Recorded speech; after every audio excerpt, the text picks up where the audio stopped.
السلام علیکم ورحمۃ اللہ وبرکاتہ۔ میں آج ایک قبرستان میں آیا ہوا ہوں۔ سب سے پہلے نبی صلی اللہ علیہ وسلم کا ارشاد ہے کہ قبروں کی زیارت کیا کرو، کیونکہ یہ تمہیں آخرت کی منزل کی یاد دلائے گی۔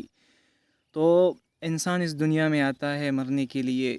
وہ بابرکت انسان ہے جس نے اس دنیا کی زندگی کو غنیمت سمجھا اور نیک اعمال کیے۔ نیک اعمال انسان کو اتنے کام آتے ہیں جتنا اہل و عیال مال اس کا نہیں آتا ہے۔ اصل زندگی مرنے کے بعد ہے۔ نبی صلی اللہ علیہ وسلم نے 3 ایسے اعمال کے بارے میں فرمایا: اذا مات الانسان انقطع عنه عمله الا من 3۔